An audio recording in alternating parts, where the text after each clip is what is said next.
All right. We're going to call this meeting to order. It is 2:35 p.m. on Thursday, August 14th. This is the August meeting of the Technical Advisory, the AMATS Technical Advisory Committee. So first thing first is roll call. Mr. Sims? Yes, here. Ms. Howe? Here. Mr. Morris? Here. Mr. Roller? Here. Ms. Witt? Here. Mr. Hanson? Here. Ms. Walsh? Here. We do have quorum. Sorry, would you mind making our public involvement announcement? All AMATS meetings are public meetings. The public is invited to comment on any items that we have before us. If we have a business item, we'll have a presentation by staff or a consultant. Then the committee will be given a chance to discuss it, and then at that point, the public will be invited to comment. Thank you very much. So the first item before us is the approval of the agenda. Move to approve. Second. Moved by Mr. Roller, second by Ms. Howe. Are there any opposed? Hearing none, we are so moved. Up next is minutes. Are these the last two? We have 3 other sets from 2012 that I'm working on, and then we're all caught up. So first up is the February 9th, 2012. Move to approve. Moved by Mr. Wilbur, seconded by Ms. Howe. Are there any opposed? Those are approved. Next up are July 10th, 2014, so last month's. Move to approve. Second. Moved by Ms. Howe, seconded by Mr. Wilbur. Are there any opposed? Hearing none. They are approved. Thank you for having last month's here. I mean, it's, I can't remember what happened. Timing was good. Thank you. Yeah. Lori's got a Well done. phenomenally quick turnaround. I know. Thank you. All right, so up first, business items. We have the 2015 to 18 tip air quality conformity approval. Okay, so you have 2 documents here. You have the one that says resolution, and then right after that is the other one that says public review draft for the conformity. And so Steve just created this resolution today, kind of to formalize the process. But if you remember, when we're adopting a tip or an MPP, the first thing that we do is we make sure that it conforms to the air quality standards. And if it does, then we can go ahead and adopt it. So we do the conformity first, and then the actual document itself. So, Steve, did you want to go over this resolution? Well, at all? just briefly, just ask that the TAT recommend that the policy committee adopt this resolution. Basically, all it does is kind of just, as Craig said, formalize things, make sure that we dot all our I's, cross the T's. There's questions about, for example, conformity regulations require that the tip be fiscally constrained. The resolution acknowledges that. Acknowledges things like that we're limited maintenance plans, we don't have an emission budget, that sort of thing. So it just kind of goes through the, kind of touches on the high points of what's encompassed in the air quality conformity analysis and then the determination. So it gives them something and provides evidence that those things were considered when they approved that conformity. So I thought it was a good idea. And so suggesting that you recommend approval of this resolution to the policy committee. Ms. Howe? Would we still do the resolution? Does that mean the report's been approved? Yeah. We just have to do the report as well. correct? Yeah, we just, the resolution acknowledges that there was a report done and approved. Okay, And just very clarifying, Yeah. wasn't sure if it was one or the other, or still be voted. Yeah. Any other questions? All right, this time it's open to the public. Are there any questions or comments on item 5A, the 2015 to 18 tip air quality conformity? Hearing none, the matter lies with the committee. Move to approve or move to recommend to the policy committee approval of the air quality conformity determination for the 2015 towards 2018 program. And the resolution. Oh, and the resolution. Second. Moved by Ms. Howe, seconded by Ms. Wood. Just a comment. In my review of this public review draft, I gave Steve and a copy to Craig. On page 5, there's just offered just some editorial clarification on what actually did happen to our bus fares and how they changed. So it's on the second paragraph, and really it's just recognizing that our adult fares raised from $1.75 to $2, and that we created a half fare. Just a little more clarity exactly what we did. So it doesn't change the intent, it doesn't change the result.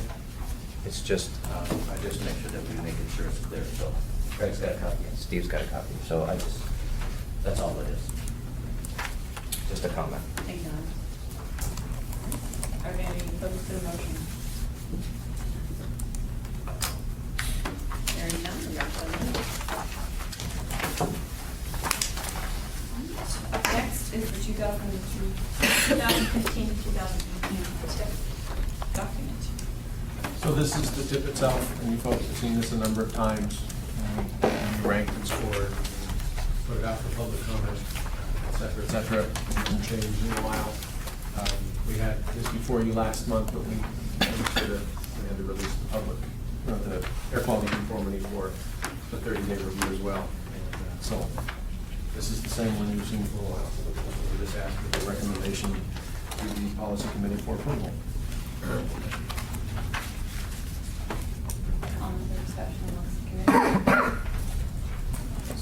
So Craig, since the public review and since we've last seen it, you haven't made any adjustments to this. Okay, so. Thank you. I may have fixed the typo there a little bit. It's been Right. so long since I touched it. Okay. Any other questions or comments? Hearing none, then this item is now open for public comment or question. 2015-2018 tip.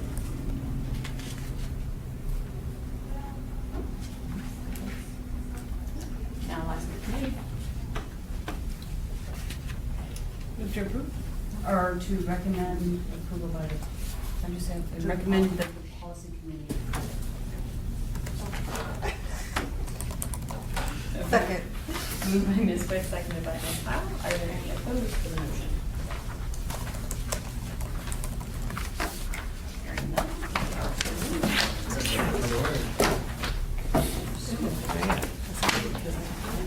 That's what happens when we see 2 months in a row. You've been dealing with the same one for 6 months. Well, that's true.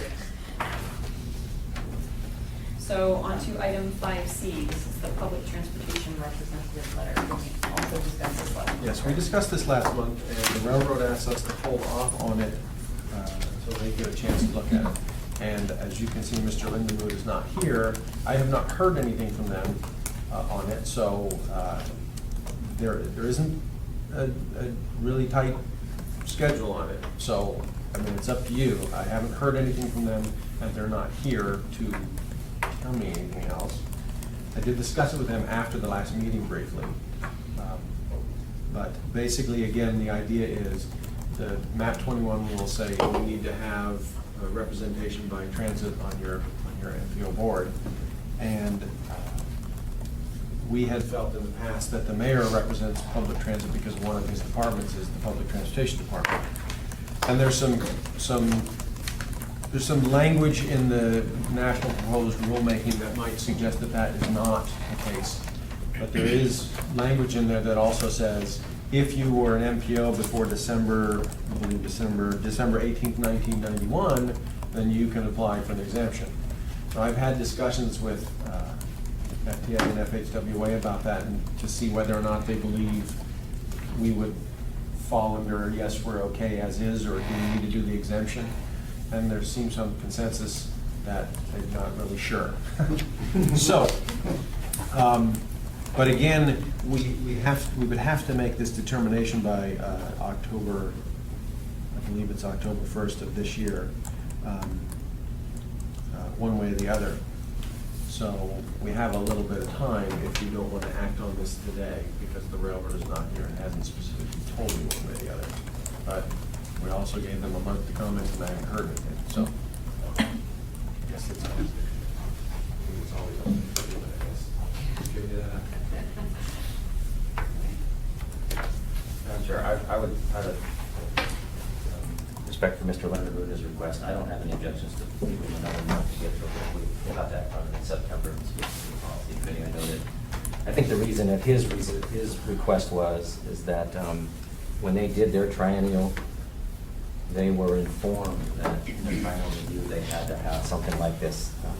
I believe they were misinformed, but I think we should give Mr. Linden the opportunity to visit with them and then act on it next month. They were originally informed by who did their FTA certification that they needed to have a public transit representative on both the AMATS and the FMATS policy committees. Now, the language in MAP 21 is very clear. This only applies to TMAs, MPOs over 200,000. So it wouldn't apply to FMATs no matter what. So the FTA rep was a little unclear on that part. When I discussed that idea with our FTA representative, Ned Conroy, he said, they're misinformed, you don't need to have one on there, so on and so forth. Now, that was before that national proposed rulemaking came out. So,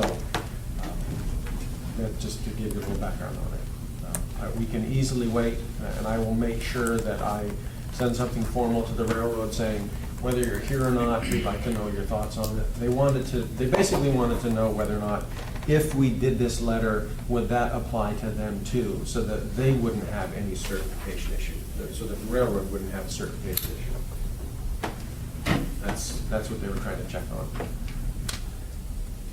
Any other questions or comments from the committee? All right, now it's open for the public. Are there any questions or comments on item 5C, the budget transportation representative letter?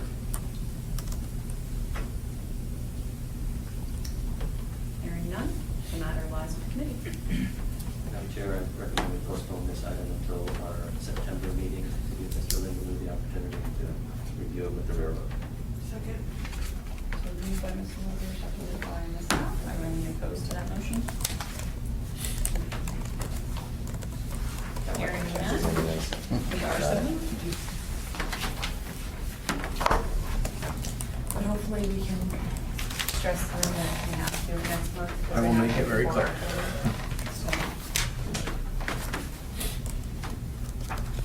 So next item, 5D, is the AMATS Bicycle and Pedestrian Advisory Committee bylaws. So these next two items are revisions to the bike and ped bylaws and the freight committee bylaws. Last month, we had the update to the air quality advisory committee bylaws on our agenda, and it was passed by the policy committee, and this was to confirm the notion that all of the advisory committees, the bike and ped, the freight, and the air quality advisory committee, when they are making recommendations to the policy committee, they first go through the technical advisory committee. So the technical advisory committee always has the opportunity to offer their comments on that, because the policy committee always asks, what did the TAC think of it? So the next two items just include the same language on that, that you already approved or recommended approval for the air quality ones. So nothing too spectacular there. And I did talk with representatives from both the freight committee and the bike and ped committee, and they said, and that's kind of how we've been operating, so it makes sense to us. So, We will them together. you can do whatever you want, I think. I just didn't know if we need to do them individually. That's just a question. Are there any questions or comments from the committee? All right, and at this time, I will open both of them, both the bike ped and the freight advisory committee bylaw modifications.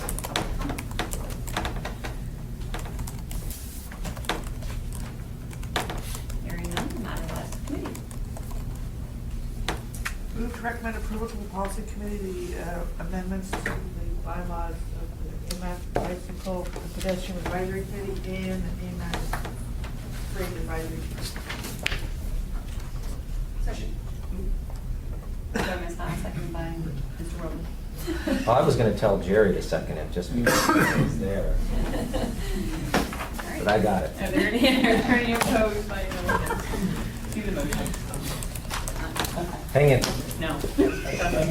Got my glasses on. All right. No one's opposed, and you're so moved.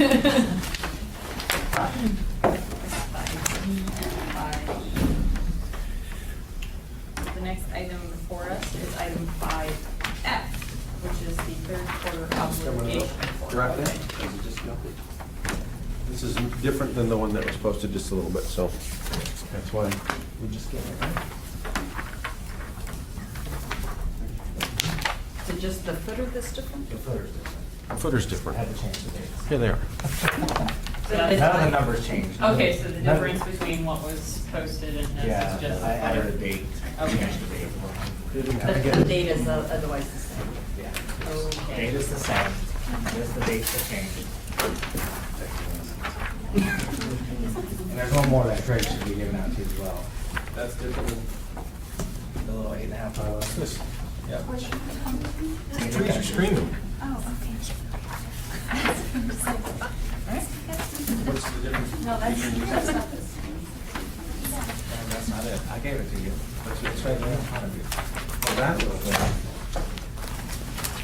Never mind that. The colorful one. Yeah.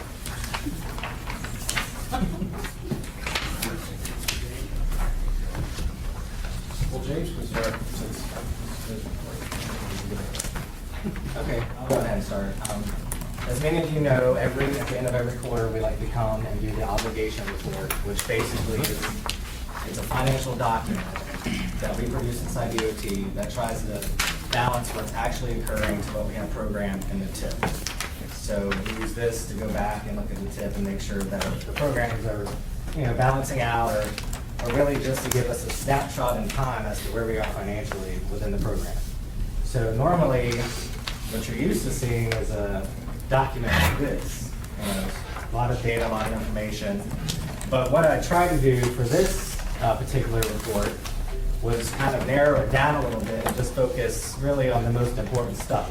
So what you have in front of you is a little table that we produced. And so you can see that we have to the far side here, these are the programs. We have the roadway improvement program, which is in the TIP, table 3. Table 4 is the transportation enhancements program. And then table 5, of course, is our CMAT program. And then the middle column is what we had programmed in the TIP. So this is what should actually be showing in the TIP as programmed for each project. And then this last column is what we have delivered or what we expect to deliver, and within, up to this point and then to the end of the fiscal year. So for the purposes of the third quarter report, there's a couple of projects and things that have changed that I'll just update you on. I'm not going to go through every single line item, but there are some big ones that I thought would be important to highlight. You can see, and all 3 of them are in the roadway improvement category. And as many of you know, there's always changes and things occurring with these particular projects.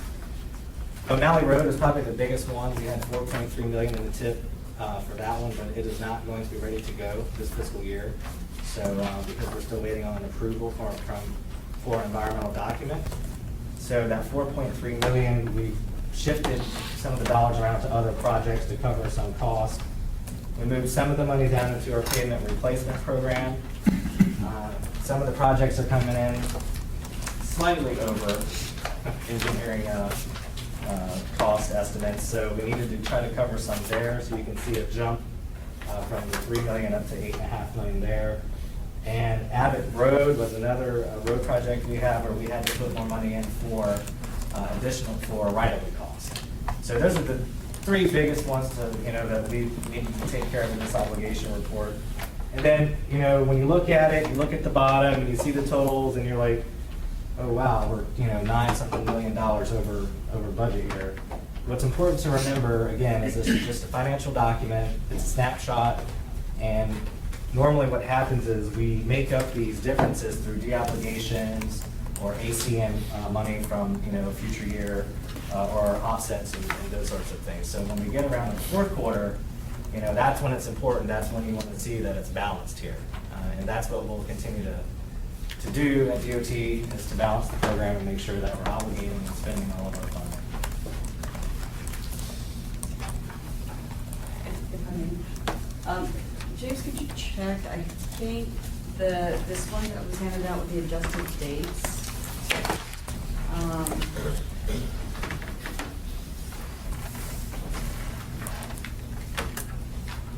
Okay, never mind. If I may jump in here, the reason reason James pulled this summary table together is because of the way that our financial people in project control track obligations and de-obligations. And the bottom line, and so if you were to look through the long sheets, you would look at, and this is what struck me as a little unusual, but under transportation enhancements, it looks like, holy cow, not only did we not spend $2.8 million, but we are $530,000 in the hole. What happened? And really, that was just the tracking of the de-obligations. There was a $1.6 million de-ob from Muldoon Road Landscaping, which is pretty substantial. And when there is a de-obligation, it is based on funding source. It does not necessarily go into a certain program. So DOT for Anchorage and AMATS it works very hard to keep the money within Anchorage that is let up, that becomes available after project is closed. And so, so this tells a different story. What it does show is that between our offsets and closeouts, projects that we actually are working between now and the end of the year to make up, $9.5 million, and that the overall balancing with offsets brings us within about 5% of the year end. So it's the same information, a different way of showing it. The numbers don't add up exactly because the numbers that are tallied across each subtotal includes the offsets, and so it's just a different way, but it shows it's a clean way of showing what was actually programmed in the last amendment or admin mod, and then actually what has come in, and it also demonstrates too that the one thing that's kind of hard, especially for our elected officials sometimes to understand, is that your program is really the contingency pot for prior year projects. And so you see Eagle River Road, we obligated that in project 1 or 2 years ago, and there was a change order and the need to add another $3.5 million to that project that has to be accommodated either with post projects and offsets, that money coming back into the program, or adjustments in the TIP. And so this is just a simple way, if it's something that works well, depending on how complicated our op reports get, it might be a useful tool in the future. But Yeah, thank you. it's a table that, we'll refine and work on, but just thought that, we would try something a little bit different and see how it works. I don't need to hear her, but I don't know you. Like this. Are you here? I'm working on that. I'm trying to get everybody to know me, but it's going to take me a little while. My name is John Laux. I am Marge Stone King's alternate. I am the HHS appointment to Air Quality. Okay, great. Yeah. Sorry, I just had never faced the name and you joined us, so. And it takes people a while to associate the name, so it's, Welcome. thank you.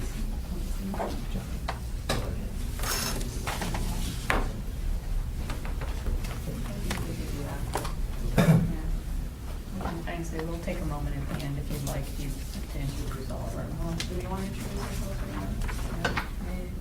We can do it later. All right, are there any questions or comments on the obligation report? So it's a business item. Do we need to make some actions on the obligation report, or is the obligation report also reflective They're of sort mod of 12? tandem. I'm sorry. Items F and G, they're tandem really, they go hand in hand. So So- the obligation report can take care of that in the mod, vice versa. But we still need to get approval on it because there's substantial changes. The obligation report that you just shared, is it reflective of the proposed 12, Yes. inclusive of the modification 12? Yes. Okay.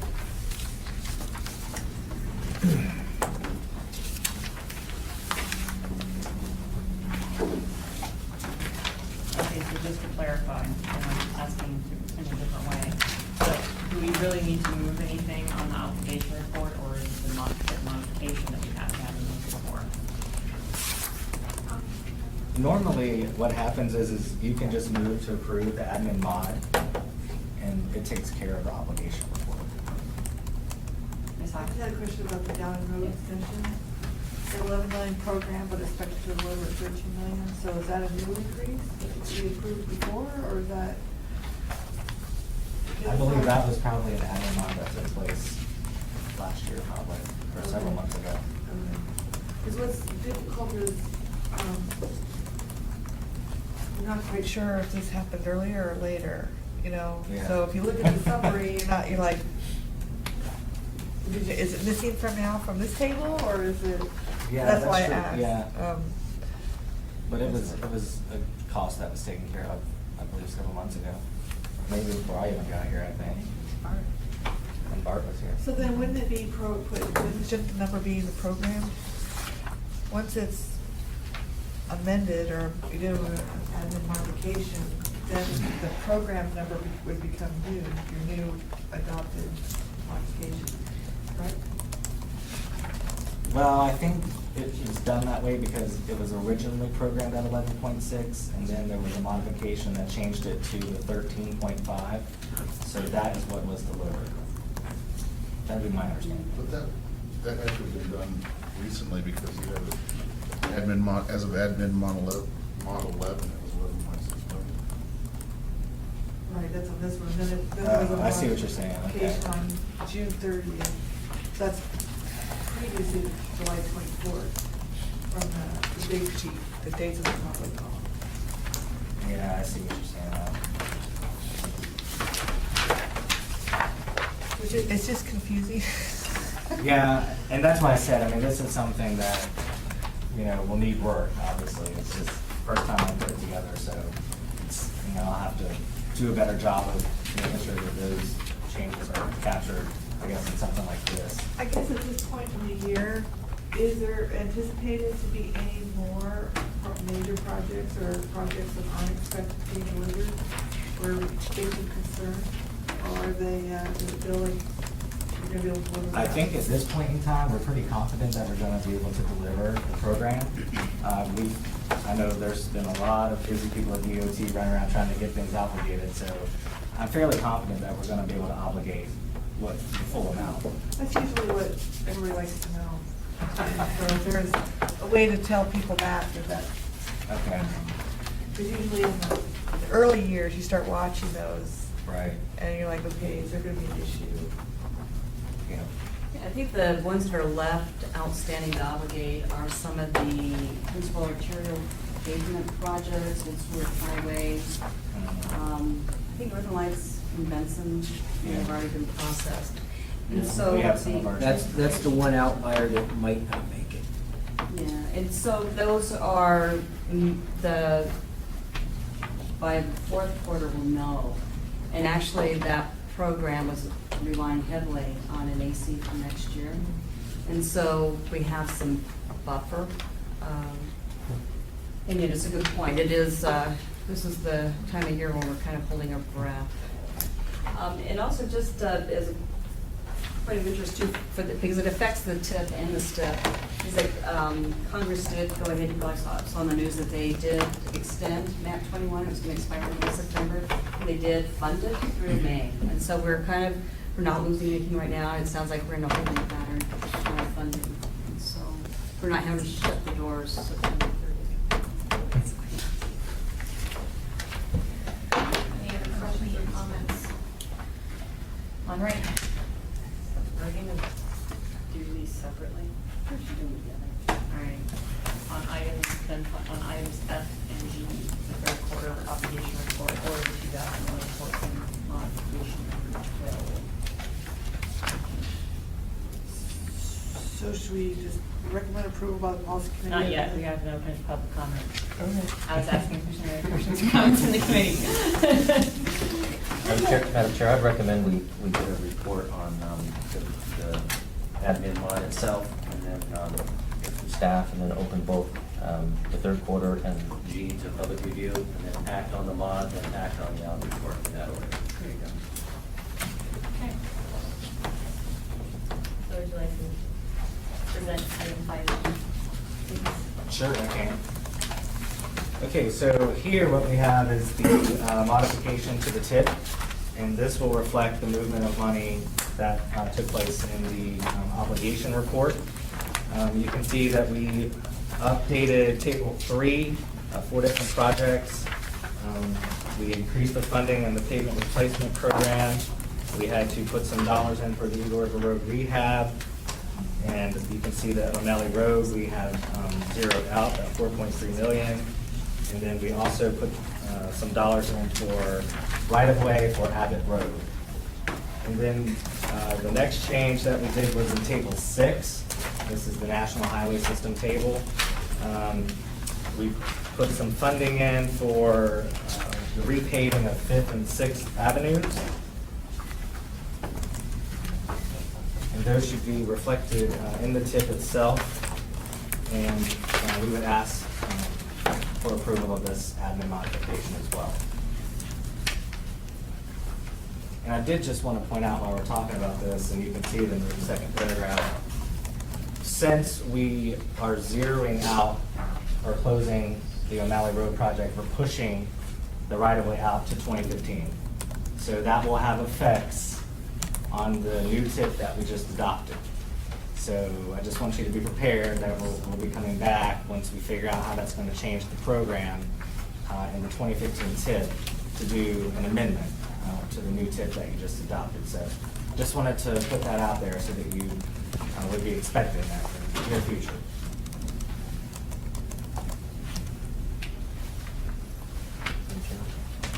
James, how much was the right of way in O'Malley? How much was it? It was 4.3.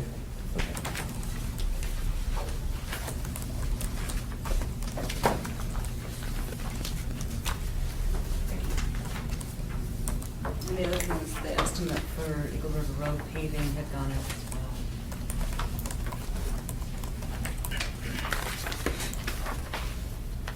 Any other questions from the committee?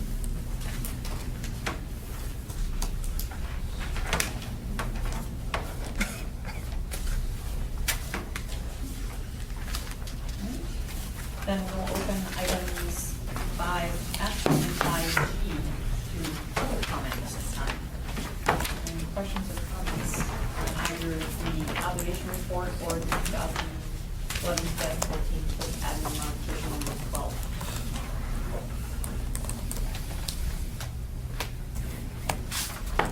Hearing none, the matter lies with the committee. Can I just point out one thing? The administrative modification 12, down the road reconstruction, shows 11,616. We have the obligation report just showing 13,000, or 13,156,241. Which one was that again, Cindy? Part- Yeah, part 2 on the big sheets for the, so I'm not sure, it's just not consistent. You know, I also, the pavement replacement program is being shown as 7.78 Well, the on different- admin, and then it's 8.5 on the op. right, the difference here is we had some projects that were obligated with the 3040, the previous number, and we were able to move funding for those projects out of pavement replacement and fund them with another project that we can fund arterials to. So that's why that number is slightly different. And actually, to get to your, when do we make a change in the tip and when do we not? It depends on whether it is bouncing within the current year obligation or if it's gonna be using offsets. I think it's, the difference, Dowling Road was processed with offsets, and so it didn't have to come out of the fiscally constrained program. Whereas the payment replacement program moved higher using some of the money from O'Malley. I hate to say trust me, but I tell you, I've been in enough plan wasn't the last one. It's just not very, it's just not. It can be confusing. It's very It's, confusing. well, you know, I can follow it once you explain it, but if anybody else is looking at this and we're familiar with it. I know. Yeah, when they see the difference in numbers. That's why I'm it's working gonna on be- trying to Well, make it a little but simpler. you have that, you have the simple one, but then it doesn't match anything.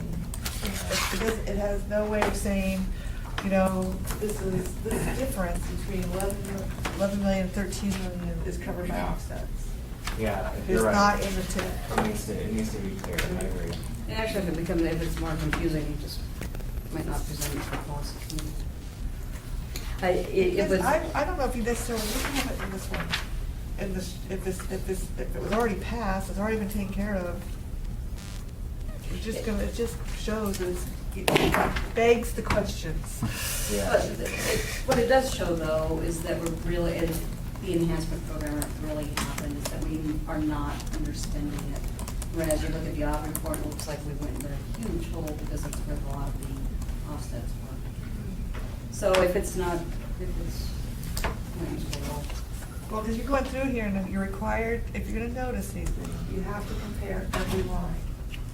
So you have to physically check every number and every line to see where the differences are.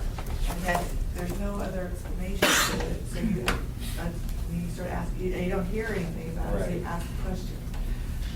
I understand. Good points.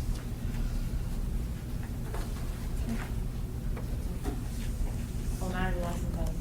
Madam Chair, I move that we approve the TIF mod number 12, 5G. Recommend approval, thank you.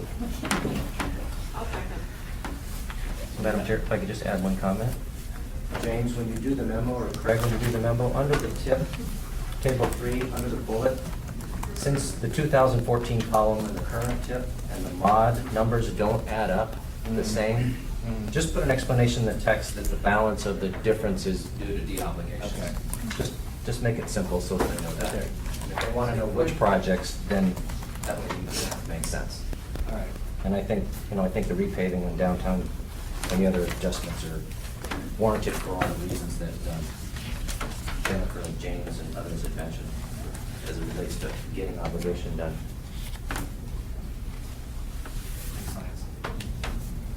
So it's moved by Mr. Glover, seconded by Ms. Walsh. Are there any opposed to the motion? Hearing none, they are so moved. Madam Chair, I move item 5F, the third quarter obligation report, and I'm just going to move the long sheet, not the short one. Second.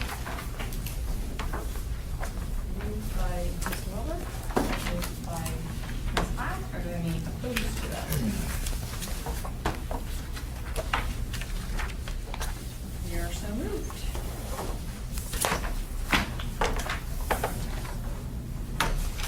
Are there any other business items at this time? None for me? All right. Moving right along, on to our informational reports. First item up is item 6A, the AMATS second quarter UPW. I passed out this. I have another one that I'll pass around that is just a little bit different. It's going to summarize it a little bit. So the idea is at the last meeting, or actually a while ago, we were asked to provide the financial status in a quarterly manner to the committee so that if we saw that we had opportunities to move monies around, we might be able to do that so that at the end of the year, the PL funds that expire, we were hoping to capture those in some manner. So if you look at the one that I have labeled 6A, this is the financial report that we get from the controller's office downtown, and you'll see the tasks. If you're looking at the side that has the 6A at the top, this is the year-to-date. You'll see the tasks on the left, all the tasks that are in the UPWP, and then on the far right, percent of total PL tasks expended. That's basically just that exactly. This is the second quarter report, so theoretically, if we're firing on all 4 cylinders or 8 cylinders, the number at the bottom that says 37.7, that percentage down there would be at 50% because halfway through the year, it'd be spending half your funds. There are a number of reasons why we are not at 50%, mostly because we had 2 staff for the first quarter, and for part of the second quarter, we had 3 staff. And so we are now fully staffed, but we weren't at the time. Basically, you'll see in the 100 element, we're at 45%, so we're just a little bit under, we're at 23%, so we're about halfway there in the 200 element, almost at 50 in the 300, 30% of the 400, and 57% of the 500. So we're tracking in some of these elements fairly well, and some we're a little behind. In the 200 element, those are where we put all the neighborhood district plans, or in this case, the Spinard Road corridor study. So those tasks are not always ongoing like some of the other elements are. So, for example, the Spinard Road corridor study, we're just ramping that up. With the freight mobility study, we're in the same boat. ITS, same boat. And so those contracts are out, and we have some of those contractors on board. And so those will be, at the end of the year, I'll be expecting most of those to be tracking fairly well. Just we didn't get started on those because we only have 2 staff. And we were working on getting the contracts for purchasing, et cetera. So, I don't have too much more to add. I'm happy to try and answer questions about how that is. The other sheet that I passed out was kind of the same thing with a bit of the status there, whether it's ongoing or we have a draft finalized or things of that nature. So, I personally, I think we're a little early to talk about moving things around, partly because we're now fully staffed, and a lot of those work products are things that we are ramping up in this quarter, 3 or 4 contracts that we have signed, and we're expecting to start going through that money a little faster, but I'm happy to entertain questions. Ms. Hunt? I heard on the radio AMATS commercial. Is that coming out over this? That is under task 530. Did you know they're using AMATS, they're saying systems instead of solutions? Well, we're jumping the gun on our public involvement plan. That's one of the proposed changes in that, when you see that probably next month, to change that acronym from solutions to system. We've had a lot of. We had that before, then we moved it. We had study. We were study, and then we went to solutions. And we just had a lot of talk about that through staff, and then looking at other MPOs around the country, and we were talking about an entire system that we work with, and it seemed to make a little more sense than solutions. So that's one of the proposals we're going to throw by you. We can always re-record if we need But I it. caught it. I am not at all surprised that you caught it. You're good like that. I was just happy to hear a commercial. Well, it was just, because I was. Did you recognize the voice? I was listening. You can say it again, Tracy. Please do. Metropolitan Transportation Area Systems. That's the voice. One of the other Joni voices did is the main. Joni. She did the super fast car sales. Yeah. So we're kind of doing it in-house, using our local talent. I released it, saved my. She's gonna wanna raise now. I have no idea. And if you haven't heard the freight one, I'll make a push for the freight one. The freight one came out several months ago. So you can check it out on our Facebook. Well, they're on our Facebook page. So anyway, just think of derail everything, but I just had to ask. That's where it's coming from, in the task 530 public involvement. Any other questions or comments? Hey, Craig, I just think, don't want to be in a situation we were last year, and at 37% with more people, you're obviously going to be burning through that number a little bit quicker. And then, the percent spent is one thing, but the amount of the task complete, like the tip, it's at 125, which isn't bad, because the tip's literally almost done. Right. I mean, so there's really, we can't expect any extra effort on that. Some of these, like local planning, I mean, we're halfway through the year, but pretty much construction season and plating action reviews are gonna kind of calm down as we get into October, I would suspect. And just to jump in, part of the reason that particular task is so high is we start the year off and we have to get all of these, for lack of a better term, all of these eligible tasks turned on so that my staff is able to charge them. And downtown turned on maybe 3 or 4 tasks for almost the first quarter. So a lot of the other things that may have been charged to another task all got lumped into 220, which happened to be turned on. And you can move it later, though. You can move it later, and it's, for example, if we did something on the Spinard Road corridor study and that task wasn't turned on, it's legitimate that we charge it to, local planning, because it is local planning. So it got, a lot of stuff got lumped into that one task, because it was one of the few that got turned on. Early on. And it was an issue Because we getting know it the done. Human District Plan has had quite a bit of work on it this year. Right. And if, again, if you remember that, when you get to the end of the year, if we're under 110% in an element, we'll get reimbursed. So you could be at 300% in a task, and as long as you were under 110% in the element, it's fully reimbursable by the federal government. So, being at 118 is not necessarily an issue, because as long as the element is under, it's kind of, you kind of look at it and go, why do we spend 300% in that when? No, my point is that, it's just irrespective of the money, just to have a sense is that we know the TIP's literally 100% done, the UPWP is about 50% done, until you start creating a 15. But maybe for some new members, that might not be fair. So when you get this sheet completed, I think that'll be helpful too. I just don't want to be, and if we need to make an adjustment by the third quarter, we're not going to be able to expend all these PL funds.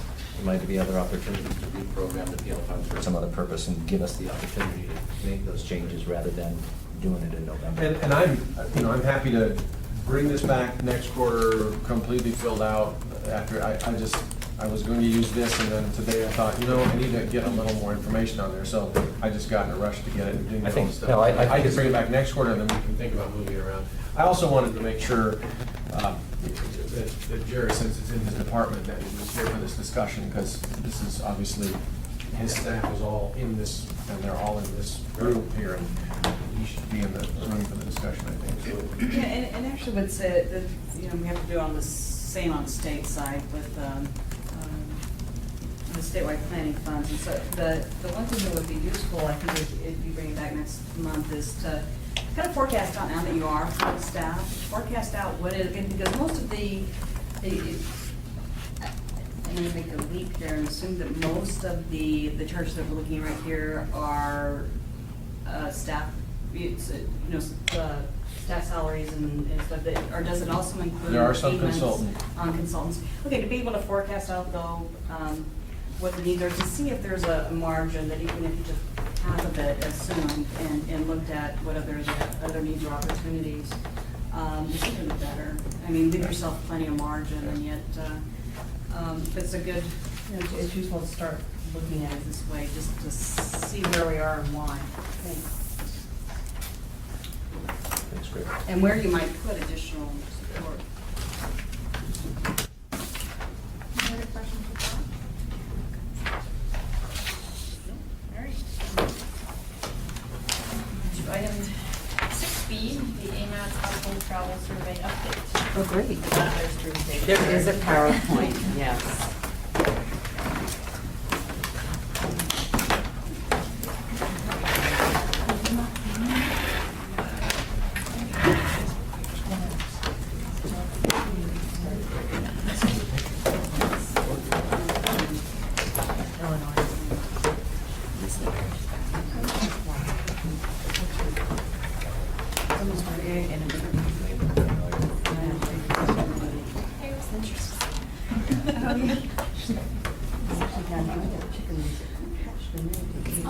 It's warm up. 2 minutes. Everyone needs a break. Choose some light.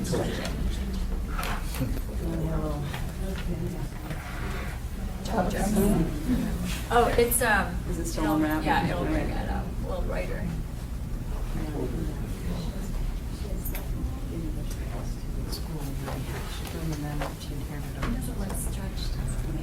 Bella, go ahead. Oh, I took myself out. Oh, Josh is in there? Sure. I was like, I'm not putting that one on me. I'm like, Look at me, I can't hide it like that, so.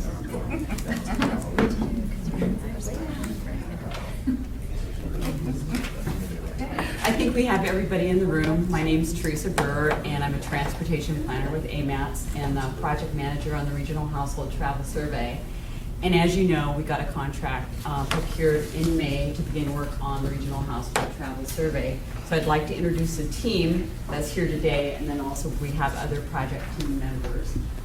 The travel survey consultants are RSG Incorporated, and they have done over about 40,000 household travel surveys during the past 4 years, and they're nationally known for their work. They are also working on our travel demand model update and the transit survey collection for this project.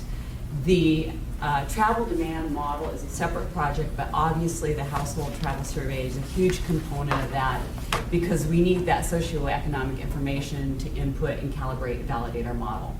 So part of the team is Juan Lee. She's our public outreach coordinator with R&M, and you probably know her from the community and also formerly with AMATS. Elizabeth Green is a project manager with RSG, and I believe she is in Salt Lake City, and Chloe Ritter is a lead analyst out of Washington, D.C.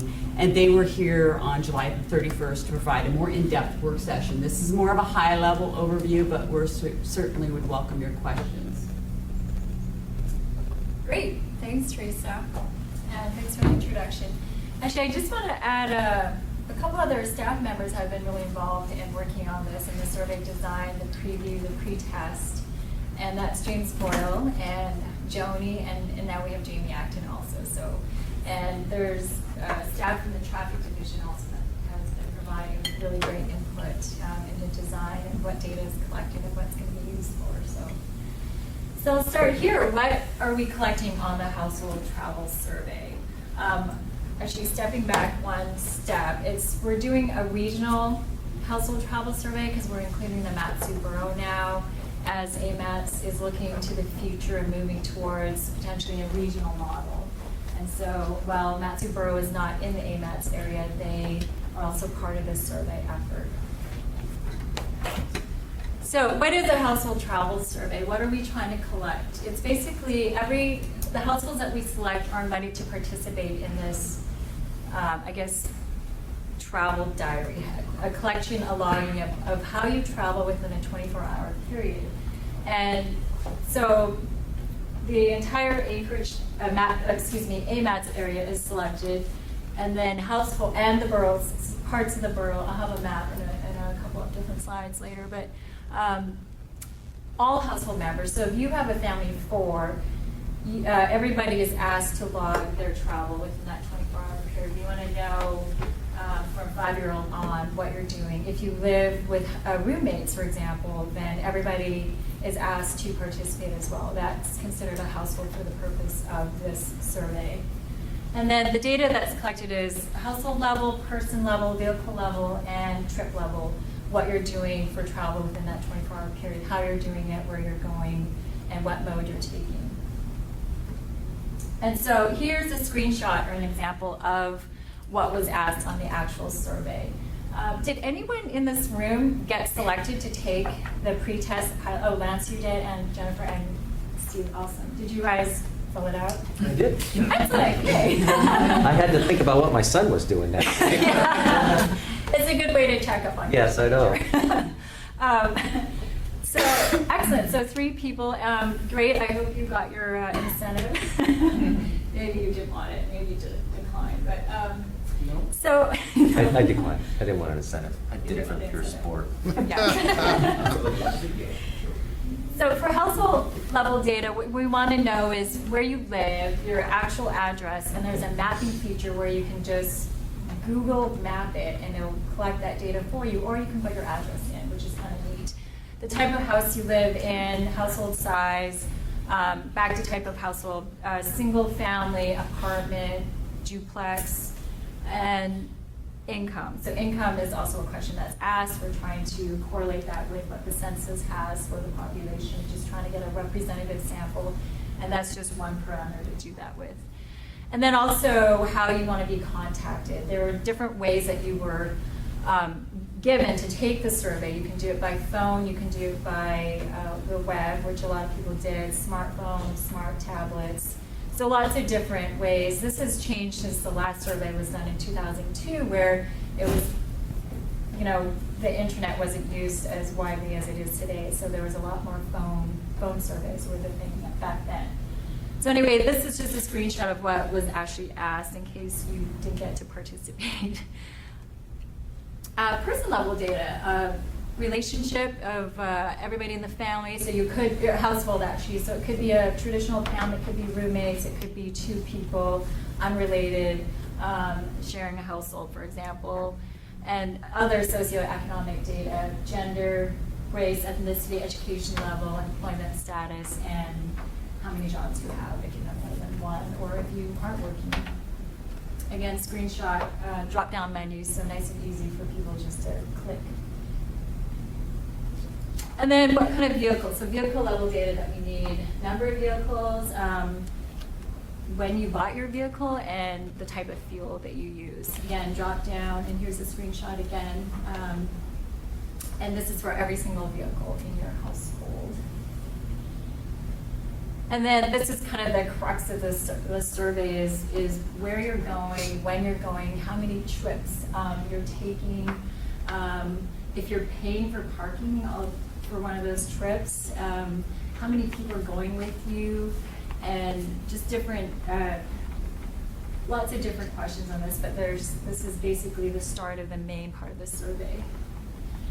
And then the survey also included a bunch of what we call added value questions, so extra questions, trying to get more information to help local planning, for example, like different modes, transit, biking, walking, trying to understand if you're doing long distance trips and where you're going. We did find out that a lot of people were going to the Kenai. It basically coincided with the weekend that the dip netting was open. Yeah. So for this pilot survey, it was July 15th, 16th, and 17th were the travel dates that were assigned. And so right smack in the middle of summer. So there's some, will be some differences there when we start the main survey, which will be starting up here in September and October. And then, so we always get a lot of input on this, like what other questions can we ask? Like, you're already doing this survey, there's gonna be thousands of people surveyed, can we add extra questions in? Definitely, this is the place to do it, but we have to recognize that the more questions you add, the more burden it will be on the participants, and the lower the response rate potentially. The survey takes approximately 13 minutes per household member. Did it take you that long last, do you remember? No, I think it took me probably a half an hour to do it for all four. For everybody? Okay. For all vehicles and everything, and I had to, it's probably more time me thinking than it was responding, so. Right, okay. So, and that's just something to balance too, is that, and if you have a much bigger family, 5, 6, 7 people, it's just, you know, you're spending over an hour and trying to remember what everyone did. And so the more questions we ask, obviously, the greater data and the better it is for planning purposes, but then we just have to balance that we want people to do the survey and respond and complete the entire thing, because if you start the survey and you don't finish it, we can't use the data. It's considered not completed if all the questions aren't answered for every single household member. So, and then how was the data collected? So a little bit on methodology. So the address came from the USPS database, which is what we understand the most current up to a month, within the month. And so RHG, what they did was they defined the study area and they said, this is how many addresses we want per sub area, because we know that that's the population based on the census. We want to make sure it's geographically represented. And so then they get a file back of addresses. And then the survey itself is done kind of a 3-pronged method. There's a pre-notice postcard that goes out, and then an invitation packet goes out next. And then there's reminders or postcards. And I actually have, if you got one, then you probably know, but there's passwords on the back so that you can't take the survey more than once and try to bias, you know, certain elements of it. Those are the postcards, and then we also sent out, this is the invitation packet with a lot more information about why you're taking the survey, how the data is going to be used, how your privacy is going to be protected. And people did call the 1-800 numbers and asked, you know, is it really private? Will my name and address be attached to the data? Because we do ask those geographic questions that can actually, you know, single someone out. You can identify that person. And so that is the privacy question came up, but absolutely everything's anonymous with the data that's collected. Right, and one of the reasons that we chose an address-based sample is in the past we used telephones. People are using cell phone now. Yeah. And so the landline would be a bias because it's usually elderly, more wealthy individuals that still have landlines. So in order to create a better sample and a random sample. That's why we looked at that. So Jerry, that's both of you. I don't answer my landline because it's only people asking for surveys. So I please put your hands down for a survey.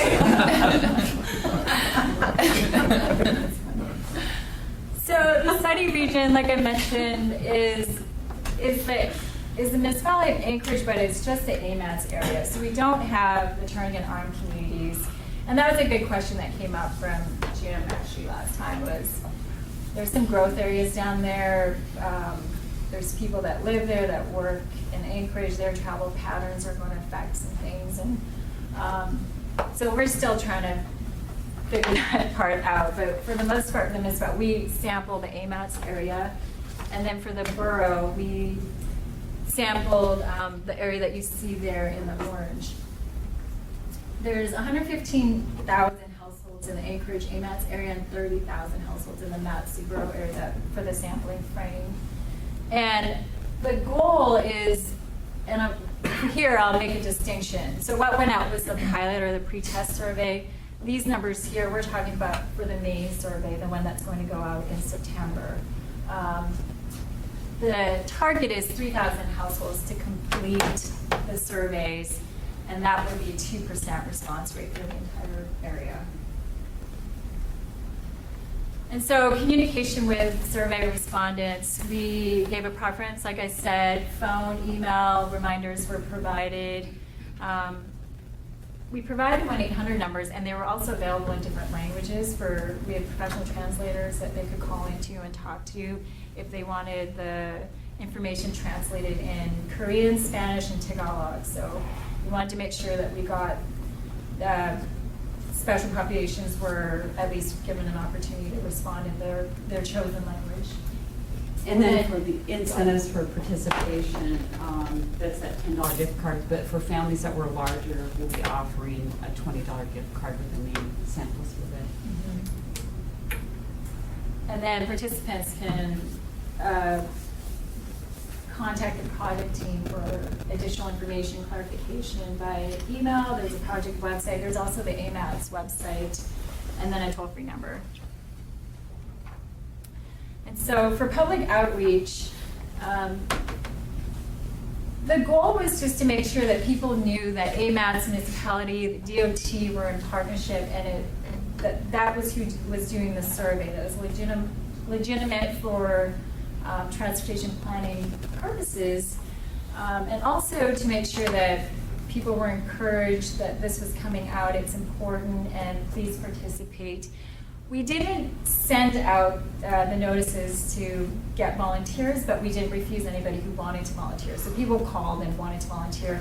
Obviously, they have to be put in a separate sampling frame, I guess, to have that data collected separately than the randomly selected households. And then we also provided information, as you can see on the right, that's a screenshot of the AMATS project website. Thanks, Craig, for putting that up for us. But just giving people some information on why we're doing the survey, what's happened since 2002. That's when the last survey was done. You know, the census has been updated, population growth, all kinds of new transportation projects, new schools, just changes in land use. So the importance of it and why we need to update that every 14 years or 12 years. And then also just to make sure that other people, AMATS, Technical Advisory Committee, guys, I think got the intro to the survey, it's coming out, and just to promote it, if people ask you that, what's this survey? Another survey, is it a political survey? No, it's for planning, and please, if you get selected, please participate. And so for invited households, again, just lots of information that would help them and encourage participation, just with the ability to take it in a different language if they want. And actually, I think 20% called and took the survey by phone. So that was an interesting number to me, that a lot of people are still want to talk to a real person about the survey. So it was interesting. We didn't actually have anyone use the translation services so far.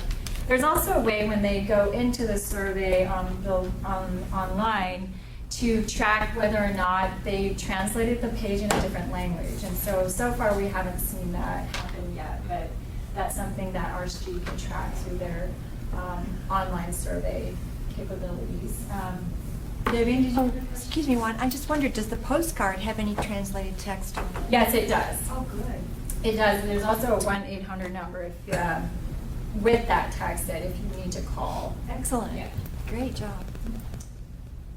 And then for general stakeholders, like I said, some of you got this notice, the Federation of Community Councils got this, and I'm sure it got forwarded, but just to notify people that this is coming out, please promote it, or please at least say that it's legitimate. We're collecting data for this study for transportation planning purposes. Did you do a press release at all? Or just put a notice in the paper and figure they'd read their own paper? Right, so we're going to do a press release for the main survey. For this pilot survey that we did in July, we did not do, but we did make sure that, we actually got, is it Channel 11 that interviewed Craig? And so they got the notice from the Community Council, called Craig up and did an interview with him, and then actually put it on their website as well. So we got a little bit of press that way. So yeah, the timeline. So like I mentioned, we did the pilot or the pre-test survey back in July, and that was actually very successful. The goal was to get 100 responses, and we got 196, so almost double what the expected rate was. It was a 6% response rate based on the sampling frame. And so that's a really good indication that the main survey is going to have a high response rate as well. So the project started in May with all the background work, working with Teresa, designing the sample, the questionnaire and the materials, and then releasing the survey in July.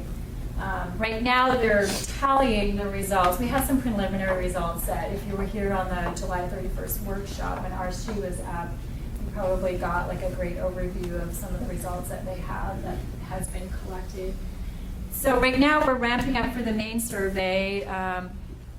School is going to be back in session next week, so it's really important to do the main survey with school being back in session, both ASD, the Matsu Borough, and of course UAA, the colleges, universities here. That has a big impact on people's transportation, traffic, travel behavior, and what networks they're using and when. And so that's going to get launched right after Labor Day, and again, the same methodology, sampling a huge percentage of Matsu Borough and Anchorage residents to get hopefully a 2% response rate. We're going to close the survey in October and then start to do the data analysis and then prepare and finalize it by December.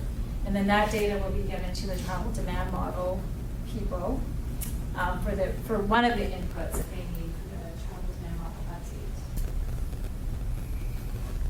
Okay, so anybody have questions? I did. Anyone else have questions? Craig? I can't remember the answer to this question, but if people received a survey in the pilot, they may not necessarily receive one in the final, in the fall? Correct. They will not receive They will one. not. They will not receive Yes. one. Okay. We are considering, because of the high response rate, and there was a close correlation between the American Community Survey data with household income size, travel behavior, from the sample size. It was about a 70% was Anchorage respondents, 30% was Matsu, which we may use that sample pilot survey results to include with our main survey results. We still need to discuss that.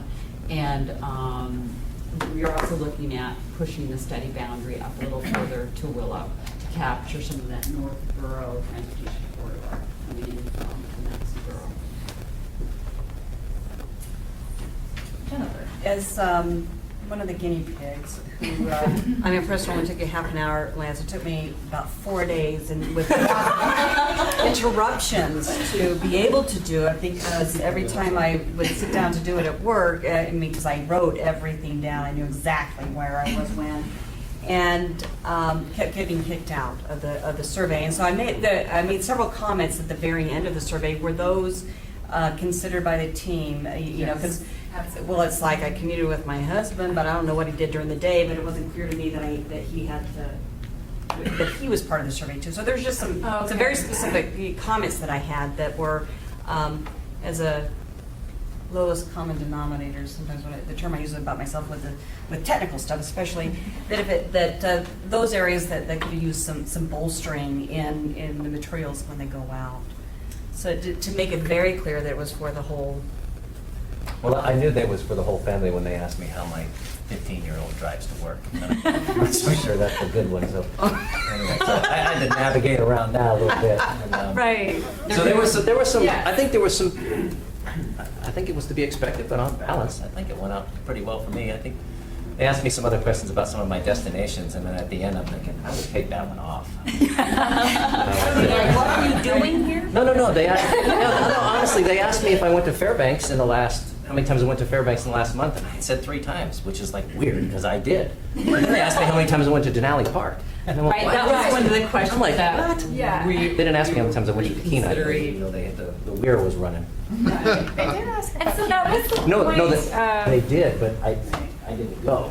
You know. So the point of that pilot survey, or what we call a pretest, is to work out all those Yeah. issues that you and Lance had and other people potentially before the main survey is out on the streets. And so RSG is very aware of all the comments. They've actually summarized every single comment, and there were a lot of good ones that we've gone over, like the Denali question. We're probably going to remove that. In fact, we are going to remove that question. The Fairbanks one, that's probably going to see on there. It's to understand like travel outside of the TAZs, like outside the long distance travel, which is also important for the model. But yeah, the Denali question we're actually not true. And then there'll be a feature to be able to, you can do it now, but to copy your trips easier. And then that add a trip feature will be a little bit easier because clearly we want the respondents to move forward. If we have an uncompleted survey, then it's no good to us. The definition of the survey to use in the main sample or in the pilot sample is all questions have to be completed. Otherwise, it's just no good to us. So anything that keeps people from hesitating, moving forward, then we need to address. You know what I did realize is that, man, I drive a lot. I should take the bus more often. Actually, I'm serious, man. I must drive 50 miles a day driving all over town. Were you here for the work session? I was not. Okay. He did not get to see the response because there was 80% response. They asked, you know, have you used transit recently, like within the past couple? Have you ever used it? And 80% of the respondents said they'd never used I believe transit. it. Totally believe And I it. admitted that I was one of them. All of you guys need to ride the bus. So We should have a field trip now. We should, yes. Right. I mean, I ride the bus, but damn, I should ride the Well, bus. James has ridden the bus many times. Part of the reason this data is so There you go, buddy. part of the reason this data is so important to us is obviously we'll use it to validate and calibrate the model, but we want to understand travel behaviors, patterns, so that we can develop future policies and plans. So I have a serious question. So Jamie, did we tested the onboard survey yet? Jamie, we have not tested the onboard. But we will. survey. But we'll do a pilot. Well, we have done, no, I don't think there's a pilot Or plan. testing on- with the Well, tablet. yes, because they're loading right now into the tablets, Oh, all of that's the right. data. Thank you. And That's right, you so told me then that. when they get here, we'll run through some sampling then, but nothing formal like this. Right. Okay. Thank So we did find out, back to transit, that this may be correlated, but 6% of the people who responded in the pilot didn't have a vehicle. And so we're thinking their mode was probably public transportation. But the onboard transit surveys will probably be the main data that's going to be used for the model. We'll look at both. And then we also know there's some factors, and Stephanie brought it up during the workshop, was that the seasonality, you're going to have a lot more people taking their bikes to work, for example, and walking more in the fall. And we'll be kind of on the cusp of the first snowfall, potentially, with the survey going into October. So that may change with when we survey, and we're very aware of that, those factors. Other factors like the first snowfall may affect if people have a assigned travel date on that first date. That's going to change things but those variables will be accounted for in the report, the documentation of the survey. It was really interesting to see the presentation though, because for those of us who are familiar with the time of year up here, to me, the travel was very indicative because they were surprised that, it just, you know, the consultant team was really surprised to see how low number of trips there were for people going to and from work. And they're like, they were amazed, they're like, that seems really odd of the number of people going to and from work. And I'm like, well, I'm like, you did it the week of knitting opening. I said, I know that every man in this building you can find for, and my husband was gone and everybody. And then the very next slide was, you know, where else have you been? And Kenai Peninsula was number 1. The respondents, you know, had been there with the debris. And I'm like, well, there you go. Like, everybody's going down there. There's the variable, right? So for those of us here, like, it made a lot of sense. And the girls who were doing regional, they're like, that really helps explain it. So it was funny. They weren't at work. Yeah, they weren't at work. So. We'll call it the Alaska factor. Yeah, exactly. But I thought it was interesting to see, I mean, and like we talked about the regional travel, I mean, it's the questions, some of the good questions I thought they said they asked was like, you know, well, they ask about your individual trips and how you're traveling that day, and they ask, well, is this a normal day for you? And people were responding and saying, yeah, actually, no, it's not, because it's summertime and I'm running my kids all over the place where I'm not normally doing that, you know, for during the school year. So I think it was a lot of the information that they brought forward I found fascinating. I was telling my husband about it and he's like, I want to participate. I'm like, only if you're selected, sweetie.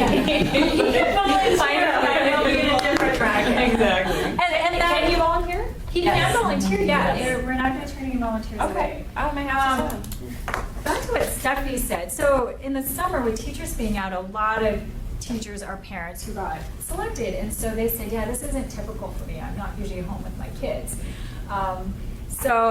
And we tried, you know, that was a clarification, what is typical? And so for the survey purposes, I think we need to make more clear that typical is what you're actually doing that day. So that is typical. That July 15th, that's your day, what you did that day. That just, you know, for the sake of this is like, well, normally I'd be going to work, but I'm a teacher, I'm at home. But what did you do that day? And that's what we want to know. So, any other questions? I think the month of September and the months of March are typical. You know, when you start school's in, it's not holiday, it's not construction, it's not tourist. Typical summer day and a typical springtime day. I mean, typical fall day. I think the timing is not bad. Yeah, I think we're good. Yeah, and that's why we did the pretest. And, you know, and we did want to do the pretest, the pilot survey earlier, but just the way the schedule and the timing of everything, we couldn't do it in May when we really wanted to before school was out. And we still had, you know, fairly typical weather, except for maybe last year when it snowed in May, but just so we could compare it with the fall data. But I still think the pilot survey was highly successful with the number of responses we got, the quality, you know, the data and the sampling frame, that it's possible that we could combine it with the results from the main survey. How many days will this take place, the main survey? It'll be over 3 days. Three It consecutive. starts September the 9th, and travel days are assigned between September the 9th and October the 23rd or 24th. Okay. So you'll have one 24-hour period. Now, if you, for whatever reason, are out of town or someplace else, or there's a big, huge snow event, they can reassign your travel day for you. So. Okay, so if there's a big snow, that was my question, is if there's a big snow event and that's not going to be a representative day, are you going to suggest or encourage somehow people to take? They'll reassign the day. Yeah. They've had where there's been like major, somebody came into town like Obama and one of the. Yeah, they said that one of theirs was that Obama came in and everything was shut down. Yeah, so their typical travel day was totally. Yeah. Or color run. So of the number of people that you invite to participate in it, what percentage of those invited do you really need to have a statistically valid sampling? It's about 2% is what we're looking for. For the size of our region. It's about, I think we're looking for about 2,350 people from. But you're inviting more people to do it than the 2%. Yeah, Because they will over-recruit because you may have some undeliverable or unreachable people. So those Can't follow directions. Yeah. The pilot survey had a 6% response rate. And we're looking for 2 for the main, so. Oh, so you had 6% of everybody that, so you did invite a lot of people that ignored. Yes, so 80% were from Anchorage that responded, and no, it's 70, 30, that's yeah. All right, thank you, everyone. Nice to see you. Nice to see you. Are there any other informational items at this time? All right, one quick announcement, please. I can wait. Anyone else have something? So, as you know, as I discussed earlier, we were able to add 2 new staff people this year, one in the start of the second quarter and one now. We finished pushing off the best and brightest, and as I said, we now have the AMATS battle station fully operational. We were able to get Jamie Acton to join us, so she is our new associate planner and public involvement expert, and I'm sorry, Lance. And you said it right, we got a great team now. But as everyone knows, anytime you move from one job to another, what you've done in the past always kind of follows you. So just like James, who worked at a transit agency down in Florida, she will be in with a transit mindset when she's working transportation planning. So just things follow you. I got it. Congratulations, Jamie, it's well deserved. Thank you. I'll never escape transit, that's what I've heard. It's always there. Say, are there any other committee comments then at this time? I just have 2, if I could. There's going to be a lively PTAB meeting going on at 5:30, so if you want to come and see that festivity, I know. Public Transit Advisory Board. And probably something a little more fun is we're going to do a public transportation is going to be doing a pilot program with East High School. Many of you know that we have a UPass program with the University ConocoPhillips where that institution pays us a fee, and anybody in that organization rides the bus for free with a UPass. So we worked out a deal with the Anchorage School District and East High School, and the students are helping us market the program. Every student, faculty, and staff at East High School, when they were issued their student ID, student ID is literally a smart card for the bus. So every student's faculty and ID, they can ride the bus any place, all day, anytime, the entire school year till May. So we're trying it as a pilot, and we're going to, and the students have been helping us do it. So we had a couple folks from our department there at registration, telling them a little bit about it. If it works, we'll probably hopefully we can expand it to other high schools. We picked East for a couple reasons. One, the service that we have and just the demographic of the area. So a lot of cooperation between our department and the school district. So if you have a teacher or a student or a friend that goes to East High School and they have their student ID, the bus pass. And if they decide to hawk it, sell it on eBay, and they're coming out for a new one, they're going to say, I lost my ID. Their ID is imprinted with a code. And so when we found out their card has been lost, we're in a bad list, so we turn it off. So if they sell it, and the person that bought it tries to use it, it's not going to work. Yeah, so, it's pretty What I much got on eBay last week. So we thought of it all. It's kind of like a casino in a level place. You can't really game us that well. But anyway. It has value. Street value. There you go. Anyway, just like you